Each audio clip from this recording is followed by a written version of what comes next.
인천 지하도상과의 관리 운영 조례 일부 개정안이 의회에서 통과됐는데 이제 대법원 판결을 받게 됐습니다. 먼저 어떤 내용을 담고 있는지 또 무엇이 문제가 되고 있는지 소개해 주시죠. 지난 십수년간 이 문제가 참 큰 문제로 해결이 안 된 채 인천에서 계속돼 왔는데요. 어떻게 보면 인천 지하상가는 전국의 최대 규모입니다. 이 지하상가를 둘러싼 갈등이 최근에 재점화되었다라고 얘기할 수가 있는데 특히 이거는 인천시와 인천시 의회 간에 이걸 둘러싼 이견이 충돌했다라고 말씀드릴 수가 있겠습니다. 지난달 말에 인천시의회가 지하상가의 양도, 양수 그리고 재임대, 전대라고도 하죠. 네. 이거를 3년간 더 연장하는 조례를 통과를 시켰는데요.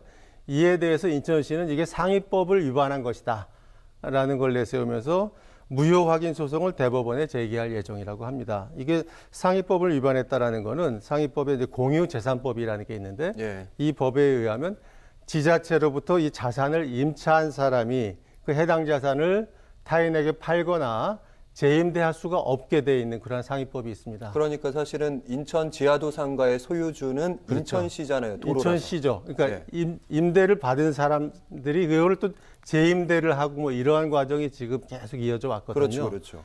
그 역사를 좀 돌아볼 필요가 있는데 사실 2002년에 이 조례가 만들어지면서 이러한 양도 양수 전대를 허용을 했습니다. 원래는. 인천시가. 그게 이제 2005년에 이 상위법이 만들어지면서 못하게 된 것이죠.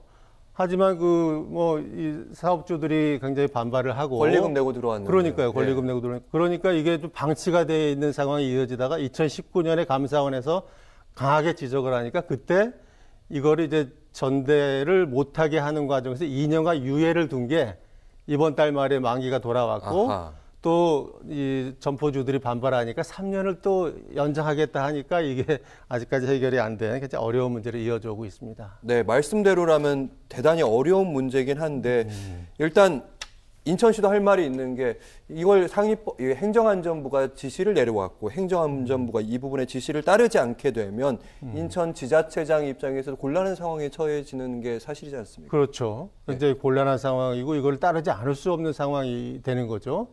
서울시에서도 사실 비슷한 사례가 있었는데요. 몇 년 전에. 그래서 서울시가 좀 인천하고 좀 다른 거는 인천은 그냥 시에서 이렇게 임대를 해줬는데 서울시에서는 을지로라든가 명동 같은데 민간인들이 직접 지하를 개발을 해서 상가를 직접 만들었고 그거를 몇십 년간 운영한 뒤에 서울시에 되돌려주는 기부 체납의 형태로 이거를 시작을 했거든요. 그게 이제 2018년에 서울시도 이러한 여러 가지 어려운 문제들이 나오니까 조례를 개정을 했고 2,700여 곳에 임차권과 양수 양도를 전면 금지를 시켰습니다. 그러니까 서울시 상인들도 당연히 반발을 했고 하지만 그런 것들이 행정소송으로 이어졌지만 법원이 받아들이지 않았다. 따라서 이번에 이런 또 대법원에서 인천시의 손을 들어준다면 인천에서도 역시 이 상인들이야 굉장히 억울하기도 하겠고 반발하겠지만은 그런 것들이 전대라든가 양도 양수가 전면 금지될 가능성이 상당히 높다라고 보입니다. 네, 일단 어떻게 보면 두 가지 의견이 충돌할 수 있습니다. 시의 재산이 있는데 왜 그 시의 재산을 멋대로 양도 양수를 하고 있느냐 이런 부분도 문제가 될 수 있는데 우리는 또 권리금 많이 들고 왔는데 이렇게 바로 재산권의 보호도 좀 필요하다 이런 얘기도 나올 수 있는데 어떤 대안들이 좀 제시되고 있습니까?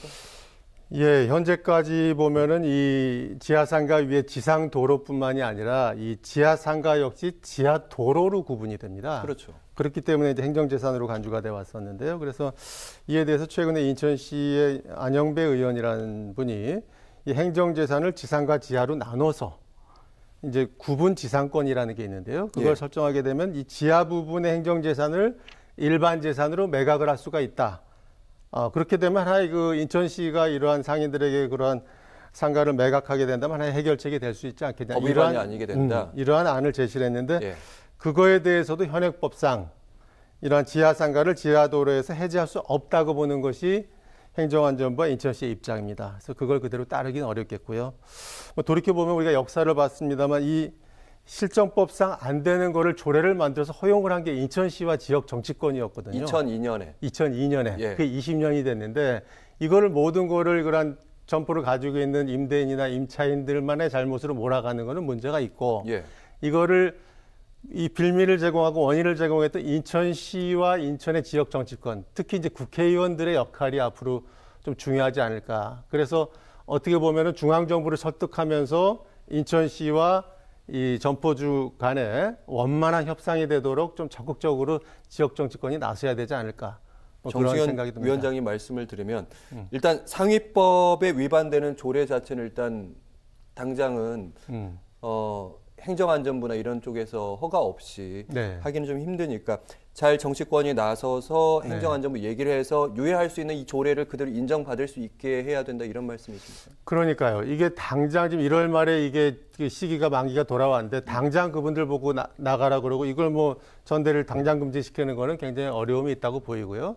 일단 3년 유예라는 거를 일단 뒀지만은 경우에 따라서는 그거를 뭐 1년으로 줄일 수도 있다고 봅니다만 여러 어려움이 있었습니다만 최대한 양측이 협상을 할 수 있는 시간을 마련을 하고 중앙정부를 설득을 해서 그때까지 좀 유예 기간을 확보를 해서 어떤 합리적인 안을 지역 정치권이 제시해야 되지 않을까 뭐 그런 생각을 하고 있습니다. 일단 짧은 시간이라도 벌어서 다시 한번 중재를 모아야 된다 이런 말씀을 드리겠습니다. 네. 정승현 국민의힘 연수갑 당협위원장과 함께했습니다. 고맙습니다. 감사합니다.